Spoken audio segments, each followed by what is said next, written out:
Ladies and gentlemen, we are always told that the left and the Democrats, they are the party of peace, the party of women, the party of women's rights, the party of the Me Too movement. Believe all women. Well, believe all women unless it's Kamala Harris's husband and it's his ex-lover that says he used to beat the brakes off of her. Believe all women unless it's women telling you that Democrats beat them, violated them, hurt them, or assaulted them. Hello, ladies and gentlemen. Welcome to this One Nation Under God emergency live. JD Vance committed manslaughter, just murder on live TV last night. We all witnessed it. We're going to get to take a look at that and what happened exactly. Also, we're going to see at Don Jr., his response. We're going to look at the polling. We're going to see how the Democrat Party woke up today and crumbles. Yesterday, it is, oh my goodness. The polls are showing that JD Vance out of the field. But as soon as you're in, please give the video a thumbs up. Make sure you are subscribed. Make sure to leave a comment letting me know where you're from. Let's get right into the first part. Party of violence. Kamala Harris's husband, Doug Emhoff, accused of assaulting his ex-girlfriend after a film festival, leaving her sobbing in a cab. We're not going to spend much time on that. That's all I wanted to share about this story. Just know right now, this story broke this morning after the horrible, horrible job the Democrats did, Walz did at the debate, and this is on top of it.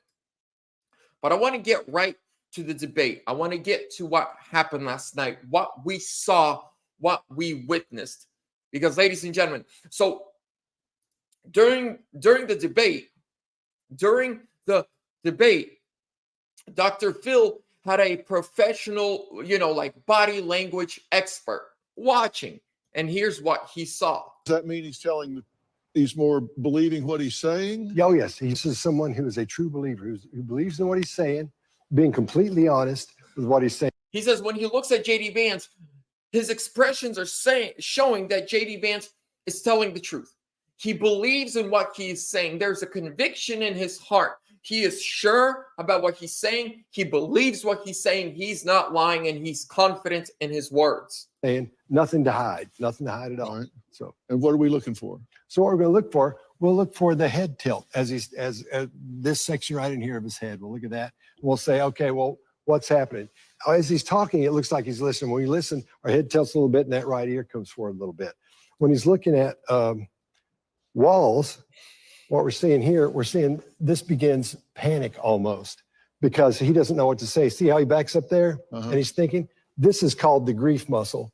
Right in that area there, that's a horseshoe style. When your forehead comes together an upside down horseshoe, that's the grief muscle. He's not sure. Right there it is, right there. Perfect. So when you say grief muscle, what are you saying that he's saying to himself right now? He's worried. He's a little panicked, and he doesn't know what's going to happen. He's got the idea of what he wants to say, but he doesn't know exactly what he's going to say. Ladies and gentlemen, and if you watch the debate, you saw what was happening. Tim Walz was making weird faces. He was stuttering, and he never answered any questions straight to the facts. So here is Don Jr. and what he thinks.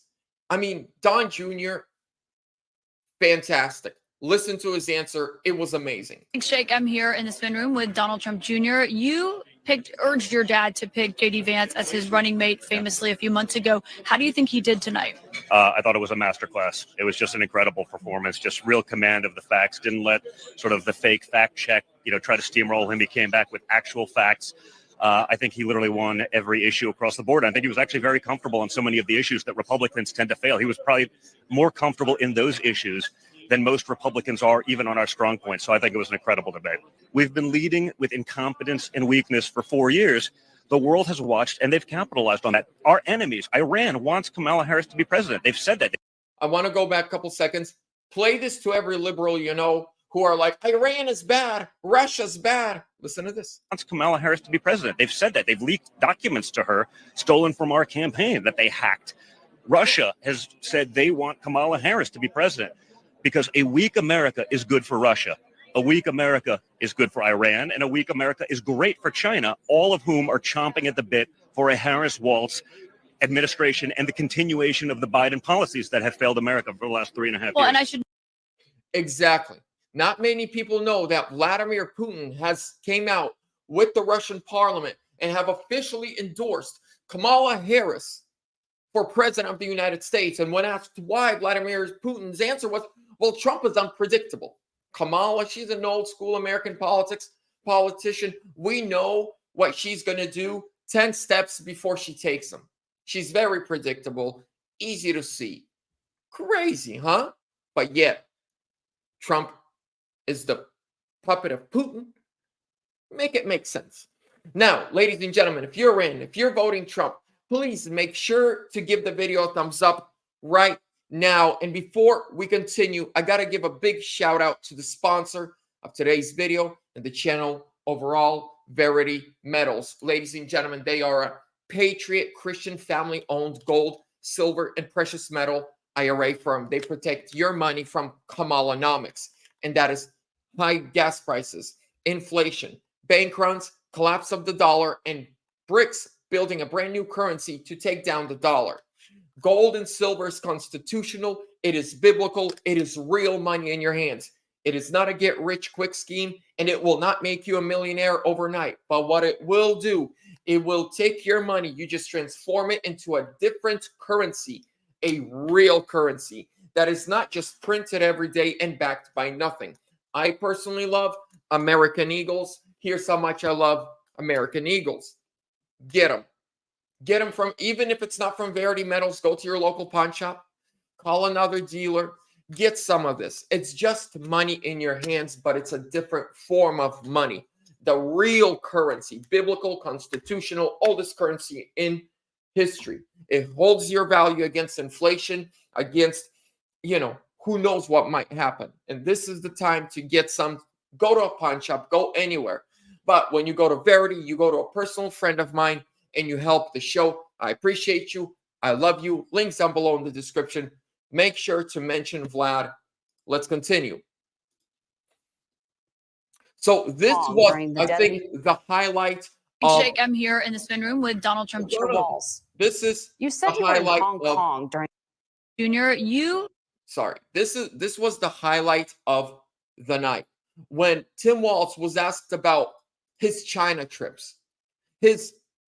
Why does he go to China all the time? What's up with, him lying about China? It's a very simple question, but the answer, do I call it complex? Do I just call it straight BS? I don't know. Help me decide. For Walz. You said you were in Hong Kong during the deadly Tiananmen Square protests in the spring of 1989. But Minnesota Public Radio and other media outlets are reporting that you actually didn't travel to Asia until August of that year. Can you explain that discrepancy? So the question was, you said you were there during the Hong Kong democracy protests. Well, radio stations and journalists from your own state said that's a lie. You were there much later. Can you explain? Very, very simple question. Tim Walz, go. Yeah, well, and to the folks out there who didn't get at the top of this, look, I grew up in small rural Nebraska, town of 400, town that you rode your bike with your buddies till the streetlights come on, and I'm proud of. Okay, so where he's from, what he did, lights, friends. Okay, Timmy, China. Folks out there who didn't get at the top of this, look, I grew up in small rural Nebraska, town of 400, town that you rode your. I come from a middle-class family. Bike with your buddies till the streetlights come on, and I'm proud of that service. I joined the National Guard at 17, worked on family farms, and then I used the GI Bill to become a teacher, passionate about it, a young teacher. My first year out, I got the opportunity in the summer of '89 to travel to China. 35 years ago, be able to do that. I came back home and then started a program to take young people there. We would take basketball teams, we would take baseball teams, we would take dancers, and we would go back and forth to China. The issue for that was to try and learn. Now, look, my community knows who I am. They saw where I was at. They look, I will be the first to tell you, I have poured my heart into my community. I've tried to do the best I can, but I've not been perfect. But And I'm a why'd you knucklehead lie? at times, but it's always been about that. Those same people elected me to Congress for 12 years. And in Congress, I was one of the most bipartisan people, working on things like farm bills that we got done, working on veterans benefits. And then the people of Minnesota were able to elect me to governor twice. So look, my commitment has been from the beginning to make sure that I'm there for the people, to make sure that I get this right. I will say more than anything, many times I will talk a lot. I will get caught up in the rhetoric. But being there, the impact it made, the difference it made in my life, I learned a lot about China. I hear the critiques of this. I would make the case that Donald Trump should have come on one of those trips with us. I guarantee you he wouldn't be praising Xi Jinping about COVID. And I guarantee you he wouldn't start a trade war that he ends up losing. So this is about trying to understand the world. It's about trying to do the best you can for your community. And then it's putting yourself out there and letting your folks understand what it is. My commitment, whether it be through teaching, which I was good at, or whether it was being a good soldier or was being a good member of Congress, those are the things that I think are the values that people care about. So that was 2 minutes of him answering. And even CBS that rigged this debate in his favor is like, listen. Governor, just to follow up on that, the question was, can you explain the discrepancy? All I said on this was I got there that summer and misspoke on this. So I will just, that's what I've said. So I was in Hong Kong and China during the democracy protests went in. And from that, I learned a lot of what needed to be in governance. So he went to China. He just told you to your face, I went to China. I lied about when I went to China. I went to China. I love China. And guess what I learned from China? How to govern America. He just said it right there. He exposed himself for one, being a liar, two, loving the way China governs because he learned from them how to govern. Not many people caught on to that, but when I heard that last night, I was like, he just exposed himself that he's a communist. He should have said, look, those protests, people wanted democracy, but China stopped them. They rolled in with tanks. They used violence in the military against their own people. It is wrong. But no, he went there after he witnessed that, and the democracy protests failed, but he still kept going there and taking his students there and said, I learned a lot about how to govern. Not a lot of people caught that line. When I was watching the debate last night, I was like, he's a communist. That's the final nail in the coffin. He's a communist. He could have said, I was there right after. Yeah, I misspoke about when, but after. And the Democrat protests failed. How the Chinese Communist Party used the military against its own people, killed them, imprisoned them. Re-education, it's bad, and I never want to go back. And I think China is wrong for what they do. He praises it. I learned a lot. I take my students to learn a lot, and I learn how to govern. He was so caught up in his lie that a truth slipped out. Ladies and gentlemen, this dude's a wacko. Now, who remembers during the debate, and we're about to wrap up, when he said, I've become friend with school shooters? Well, no, this is the meme on the internet. He actually said last night, I became friends with school shooters. And now this is one of the best memes on the internet forever. This wins Walz. You said you were in Hong Kong. Any meme war. Now, there's one more thing. So he accidentally said, I don't think it was an accident. So he said, hey, I've become friends with school shooters. Okay. And then he had many opportunities to actually walk back that claim or say, oh, I misspoke. But he didn't. And then right after two reporters confronted him. Look at his response. It's very telling. What your strongest moment was tonight? Oh, just So a reporter says, what was your strongest point at the debate? He gives her an answer. And I think the ending sums it up. The democracy issues important. Governor, you said you become friends with school shooters during the debate. There's one reporter who's asking him. Clarify what you meant on that.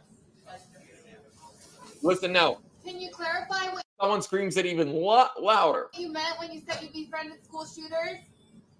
What do you think your strongest moment was? He absolutely refused to respond. He absolutely refused to respond. What does that tell you? Well, I think he's friends with school shooters. And the stupidest argument he made last night was, well, it's not mental health. Sometimes it's just the gun. No, but the same guy that says we need red flag laws says mental issues and gun violence have nothing in common. Ladies and gentlemen, hear this out. This is great nuggets whenever you're debating a lib about gun control. Tim Walz, the same guy who says we need more red flag laws. What are red flag laws? Well, have you had a mental evaluation? Are you suicidal? Are you depressed? Do you want to hurt yourself or others?